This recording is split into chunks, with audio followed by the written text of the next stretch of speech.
Good morning! For today's video ay magluluto tayo ng pansit na kakaiba. Pansit bihon po ito. Yun, maglagay na tayo ng mantika.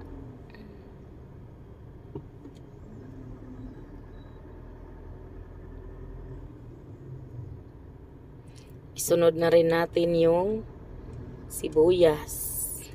So, inuna natin yung sibuyas.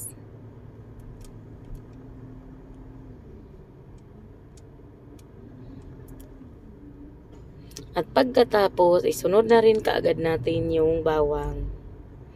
Yun, madali kasing masunog yung bawang. Mainit kasi masyado yung yung lutuan natin. Tapos yung dinurog na atay ng manok. Pinakuluan ko muna yan saglit, tapos dinurog. Dinurog ko lang siya. Tapos lagay na natin yung pamintang durog.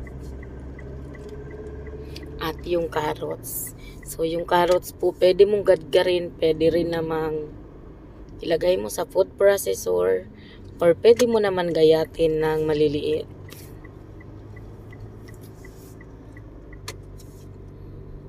Yan, naglagay ako ng tubig.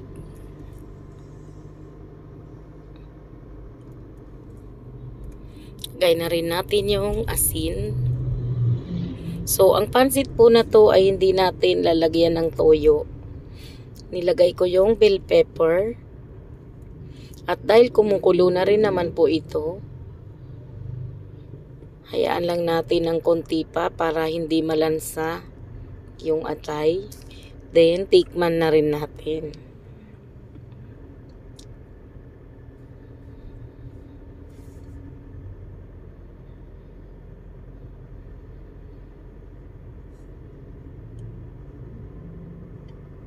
Naglagay pa po ako ulit ng tubig kasi feeling ko magkukulang yung ating tubig. Yan, ngayon naman ilalagay ko yung dinurog na nilagang itlog.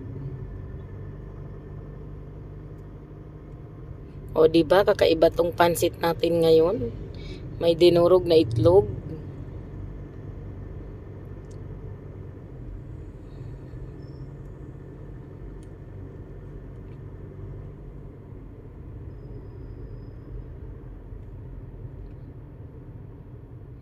Ayan, ngayon naman ay ilalagay na natin yung pansit.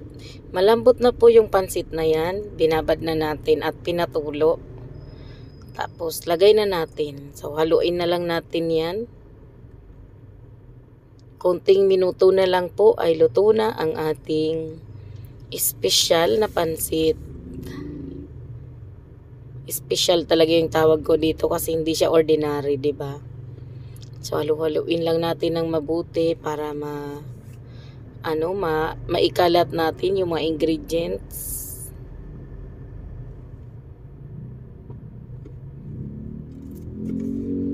Yan, malapit na po ang ating espesyal na pansit.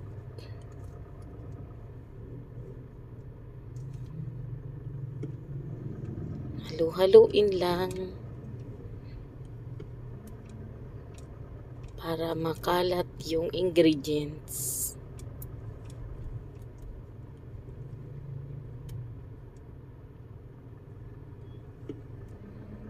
Diba? Napakadali lang din naman nitong pansit na to at talagang isa na rin to sa mga favorite namin na niluluto. Meron kaming kaibigan na nagluluto nito na talagang favorite namin kapag ito yung pinapamerienda sa amin. Yan, may itlog, may atay, may carrots, pero wala siyang ibang gulay. At wala rin siyang toyo. Ayan, so itry nyo din to sa inyo. Isa ito sa medyo kakaibang luto sa pansit.